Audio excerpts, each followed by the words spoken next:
વિશ્વની પ્રખ્યાત અને વડોદરાની સૌથી મોટી મહારાજા સયાજીરાવ યુનિવર્સિટીમાં માત્ર આધુનિક અભ્યાસના કોર્સ જ નહીં, પરંતુ ભારતીય સંસ્કૃતિ અને ભારતીય પરંપરાને જાળવવા માટે એક વિશેષ પ્રયાસ સ્વરૂપે અલગથી મહાવિદ્યાલયની શરૂઆત કરવામાં આવી હતી. મહારાજા સયાજીરાવ યુનિવર્સિટી અંતર્ગત સંસ્કૃત મહાવિદ્યાલયની સ્થાપના કરવામાં આવી હતી. સર સયાજીરાવ ગાયકવાડ દ્વારા સંસ્કૃત મહાવિદ્યાલયની સ્થાપના 1915માં કરવામાં આવી હતી. સંસ્કૃત મહાવિદ્યાલય એ આંતરરાષ્ટ્રીય સ્તરે એક નામચીન વિદ્યાલય હોવાની સાથે ગુજરાતમાં પણ પ્રખ્યાત છે. સંસ્કૃત મહાવિદ્યાલયની શરૂઆત સૌથી પહેલાં માંડવી વિસ્તારમાં કરવામાં આવી હતી. ત્યારબાદ 1989માં તેને ત્યાંથી હટાવી હાલમાં જે જગ્યા પર છે ત્યાં શિફ્ટ કરવામાં આવ્યું હતું.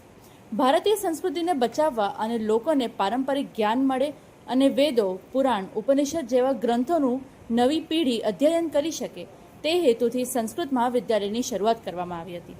એની સાથે જ સંસ્કૃત મહાવિદ્યાલય પાસે પોતાનું એક પુસ્તકાલય પણ છે. એક રાશિના 30 અંશ.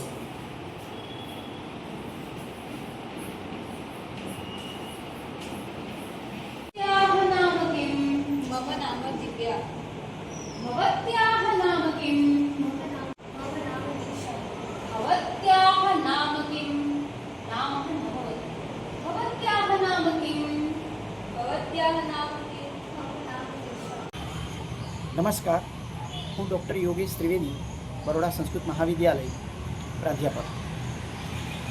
જેવી રીતના આપણે જાણીએ છીએ કે મહારાજા સયાજીરાવ ગાયકવાડે 1915માં સપ્ટેમ્બર મહિનાના 3જી તારીખે બરોડા સંસ્કૃત મહાવિદ્યાલયની સ્થાપના કરી.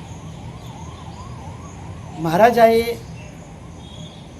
આ સમય એવો હતો કે જે સમયમાં સમગ્ર ભારતમાં એક શિક્ષણની ચળવળ ચાલુ હતી.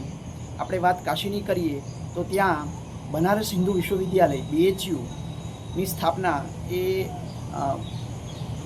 મદન મોહન માલવીયાજીએ કરી અને ત્યાં પણ સયાજીરાવનું ખાસું યોગદાન હતું. પુસ્તકાલય અને ભવનોનું નિર્માણ એમણે કરેલું. જ્યારે આપણે વડોદરા રાજ્યની વાત કરીએ તો અહીંયા વૈદિક પંડિતો અને શાસ્ત્રોના પંડિતો જે છે એ ખૂબ જ પૂર્વ સમયથી રહેલા હતા અને એક વડોદરા જે છે એ સંસ્કારી નગરી તરીકે એ સમય પણ કહેવામાં આવતી હતી. પરંતુ એક સમાજના લાભ માટે સમાજમાં એક વેદની પરંપરા અને પુરાણની પરંપરા, શાસ્ત્રોનું અધ્યયન જે છે એ થાય અને આનો લાભ એ સમગ્ર સમાજને મળે, પ્રાપ્ત થઈ શકે, એ માટે થઈને સયાજીરાવ ગાયકવાડે બરોડા સંસ્કૃત મહાવિદ્યાલયની સ્થાપના કરી અને એ અંતર્ગત ઋગ્વેદ, યજુર્વેદ, પુરાણ, વ્યાકરણશાસ્ત્ર વગેરે વિષયોને લઈને પહેલાં માંડવી સ્થાન ઉપર રાજકીય પાઠશાળાના સ્વરૂપમાં એમનું ત્યાં અધ્યાપન કરાવવામાં આવતું હતું.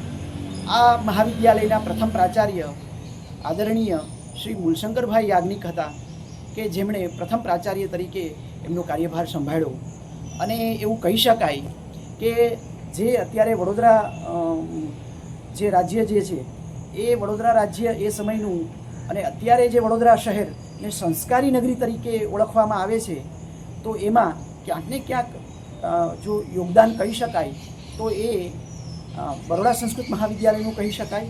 કારણ કે આ બરોડાને સંસ્કારી નગરી બનાવવામાં એમનો એ પાયાનો જે છે પ્રયાસ છે એ સમાયેલો છે. લાઇબ્રેરી વિશે, પુસ્તકાલય વિશે વાત કરીએ તો પ્રથમથી જ બરોડા સંસ્કૃત મહાવિદ્યાલય પુસ્તકાલય એક આકર્ષણનું કેન્દ્ર રહ્યું છે.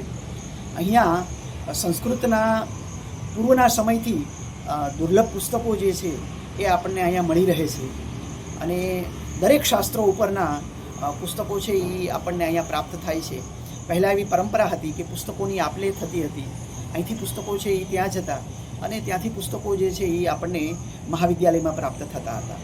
આ ઉપરાંત કેટલાક દુર્લભ ગ્રંથો, હસ્તપ્રતો, વેદશાસ્ત્રના જે છે પ્રાચીન પ્રતિઓ જે છે એ પણ મહાવિદ્યાલયમાં રહેલી છે અને સમૃદ્ધ વારસો જે કહી શકાય એ બરોડા સંસ્કૃત મહાવિદ્યાલયનો રહેલો છે. અને એની સાથે સાથે સમયની સાથે અમુક આપણને 2-3 જે અહીંયા પૂર, હોનારત વગેરે પ્રાપ્ત થયા, આમ છતાં પણ એનું નુકસાન તો કહી શકાય. પણ એક સુરક્ષિત અને સમૃદ્ધ પુસ્તકાલય જે છે એ બરોડા સંસ્કૃત વિદ્યાલય પાસે રહેલું છે. વેદ પુરાણ એવું બધું કંઈ આવેલું છે આમાં સંસ્કૃત મહાવિદ્યાલયની લાઇબ્રેરીમાં? જી, વેદ પુરાણની વાત કરીએ તો એમનો આધારભૂત શાસ્ત્ર છે, એટલે દરેક પુરાણો અને વેદશાસ્ત્રના ચારેય વેદના પુસ્તકો જે છે એ આપણને બરોડા સંસ્કૃત મહાવિદ્યાલયમાં પ્રાપ્ત થાય છે. વિશેષ અહીંયા ઋગ્વેદ અને યજુર્વેદનું અધ્યયન જે છે એ પૂર્વકાળથી થતું, હાલમાં ઋગ્વેદનું અધ્યયન જે છે એ શરૂ છે. આ વિદ્યાલયમાં વિદ્યાર્થીઓને શાસ્ત્રોથી લઈને કર્મકાંડની સાથે અનેક વેદો ઉપનિષદનું પણ અભ્યાસ કરાવવામાં આવે છે.